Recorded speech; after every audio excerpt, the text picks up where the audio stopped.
저희 메지오, 네, 요즘에 또 바이오 안에서도 정말 편차가 큰데 관심이 많이 좀 뜸해진 것 같아가지고, 네, 저희 최창호님께서 올려주셨거든요. 메지오는 한번 봐드릴게요. 네, 매수가가 17만 800원이세요. 좀 걱정을 했는데, 네, 그래도 수익권이세요. 네, 17만 오늘 5,900원의 마감가 나왔고요. 30%는 근데 비중이 많으세요. 네, 주가가 계속 하방이라 가지고, 네, 걱정이 많으시다. 네, 이렇게 남겨주셨는데, 10만 주가 요즘에 거래가 안 나오네요. 네, 그만큼 정말 명암이 뚜렷하기 때문에 네, 관심에서 좀 벗어났다라는 감이 좀 있는 것 같아가지고 FDA 쪽에서 수정 통지 한번 받았잖아요, 김노선님. 그러고서는 진짜 8월 조용하네요. 말에 받았죠. 네, 조용해요. 당연히 조용할 수밖에 없는 게 네. 아직 보류된 다음에 그거를 3개월 뒤에 제출하기로 했는데 아직 그거에 대한 발표 시점이 지금 일주일이 아직 안 됐구나.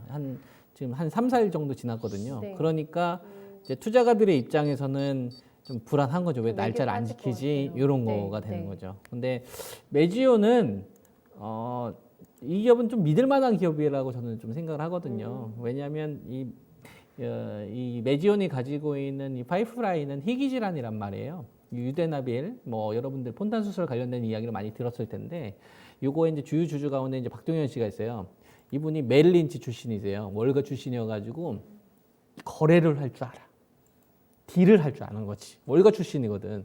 그러다 보니까 애초에 사업을 딱 진행을 했었을 때 이 사이즈를 우리나라에서 이제 국내 이 수술해봤자 이제 환자 얼마 없으니까 네. 미국으로 가야 미국이 희귀 질환이니까 전체 파이가 커야 될 거 아니에요. 우리나라 5,200만 명 해봤자 얼마 인구 안 되고, 근데 미국은 인구가 3억 3천만 명이지 않습니까? 네. 그러니까 거기서 이제 폰탄 수술 환자만 하더라도 2만 명이 넘어가거든. 그러니까 희귀 질환 관련된 2만 명밖에 되니까 빅파마들이 관심이 없는 거라. 빅파마들 해봤자 뭐 얼마 안 되잖아요. 그러니까 이런 기업들이 살아남을 수 있는 거죠. 왜냐하면 빅파마를 봤을 때는 사이즈가 얼마 안 되고, 네네. 정부 입장에서는 그래도 어쨌거나 심장질환 관련된 이런 사람들은 살려야 되니까, 네. 그래서 이제 어린 사람들 18세 막 이런 사람들 상대로 해서 임상 실험을 진행했는데 그게 보통 6개월 정도 추적을 하거든요. 그러니까 한번 임상 지원이 되게 되면 추적해야 되는 데이터까지 발표할 때가 시간이 너무 오래 걸리잖아요. 그러니까 기간 투자가 선수들의 입장에서는 한번 지연이 되면 실망보다 아유 6개월 또 어떻게 기다려. 그 사이에 다른 거 먹어야 되는데. 이렇게 되는 거예요. 그러니까 기관들은 파는 거예요. 그러니까 개인 투자가들은 어차피 뭐 문제 없으면 되는데, 근데 기관 투자가들은 다르죠. 자기들의 자금을 굴리면서 자기들의 어떤 고객들을 만족을 시켜야 되는데 3개월 동안 6개월 동안 그냥 계속 가만히 있을 수는 없잖아요. 우리가 손가락을 빨고 있을 수는 없잖아요. 기관 투자. 그러니까 차라리 잘랐다가 다시 이제 그 발표되는 시점 전후로 해서 들고 가는 거죠. 그래서 그런 어떤 생각의 차이가 있기 때문에 메지온이라는 이 기업이 파이프라인에 중대한 문제가 없음에도 불구하고 그래서 기관들은 그래서 정리를 하는 겁니다. 이 메커니즘을 이해를 하셔야 돼요. 그래서 메지온이라는 기업은 현재 시가총액이 1조 5천억 정도 되면 저는 시가총액이 그래도 한 2조 넘어가야 이거는 좀 슈팅이라고 보고 있고요. 1조 5천억 정도 되면 아주 저는 높은 가격은 아니라고 보거든요. 네. 그래서 약간 시간적인 부분만 좀 투자하면 된다라고 생각을 합니다. 그래서 비중이 30%요? 아니 30%는 좀 부담되지 않나요? 많으시죠. 지금 바이오 제약에서 좀 메인 키워드도 좀 아니고, 네네. 그리고 지금 IT 반도체 쪽이나 이제 저는 이제 5G 쪽으로 점점 이동을 해야 된다고 보거든요. 바이오 제약 쪽은 이제 수익을 좀 병행해야 된다고 생각을 하거든요. 그래서 30%는 너무 좀 과도한 비중이지 않을까. 그래서 저는 좀 아쉽더라도 나머지 이 물량은 뭐 15%좀 대응을 하더라도 나머지 15%는 좀 결과가 좀 빨리 나올 수 있는 주주 섹터군 쪽으로 같이 있는 게 좋지 않을까. 30%면 이거 하나만 계속 쳐다보게 되잖아요. 그러게요. 그래서 그거에 대해서 좀 반대 의견이고, 그리고 그 결과 나오기 전까지, 그 공시 나오기 전까지 주가는 지지부진할 수밖에 없습니다. 그러니까 매도 의견을 드릴 수도 없고 강력한 매수 의견을 드릴 수도 없는 상황이 돼버린 거예요.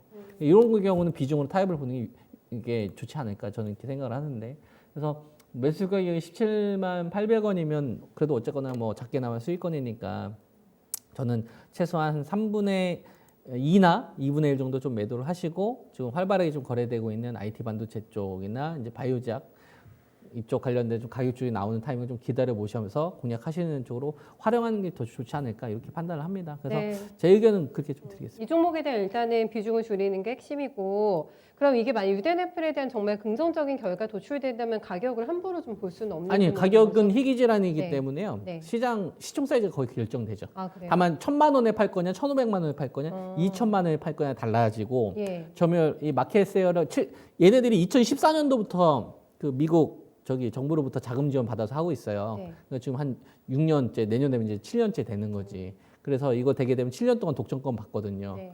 그러니까 받게 되면 사이즈가 거의 정해져 있지. 그러니까 주가상으로 지금 나왔던 고점이 23만 원인데 네. 그거를 sak정할 수가 있습니까? 만약에 그거는 결과가 나오면? 약값에 따라서 얼마나 따라서. 하느냐에 다 다르죠. 음. 그러니까 미국 그 정부하고도 이제 가격 협상을 해야 될 거 아니에요. 해야 보건하고도 뭐 1,500만 원에 할래, 2,500만 원에 할래에 따라서 네, 매출 네. 사이즈가 달라지잖아요. 예, 예. 그거에 따라서 달라지겠지. 그거는 협의하게 되어 있어요. 왜냐하면 독점이기 때문에 예. 나쁜 점은 나쁜 점은 그거죠. 나쁜 점은 마켓시어나 가격이 딱 상단에 재어 있어요. 네, 네. 왜냐면은 미국 국립보건에서 지원해 준 형태 되기 때문에 대신 적자가 나거나 잘못되더라도 얘밖에 없기 때문에 죽이진 않아요. 도와준다고. 정말 특장점이네요. 그게. 그러니까 이제 네. 급락되거나 예. 주정 나오고 막 시장 폭락 나올 때는 매지원 같은 게 되게 안전하죠. 아하. 그리고 이 대표가 거래를 한 줄 안다니까 딜준 월가 출신이에요. 월가 출신이라서 거래를 할 줄 알아요. 맞아요. 그래서 파이프라인 잘 활용한다고. 알겠습니다. 그래도 유대나필에 대한 가치는 일단 믿고 비중만 조금 줄이고 가져가 보시는 게 어떨까? 네, 이렇게 의견 남겨주셨으니까 정말 좋은 결과 있었으면 좋겠어요. 워낙에 또 희귀질환과 관련해서는 굉장히 모멘텀 크고 연구도 오래 진행이 됐잖아요. 비용 투자 많았기 때문에 좋은 결과, 회사적으로도 그렇고 저희 시청자님께서도 좋은 수익 안으시기를 저희 함께 바라볼게요.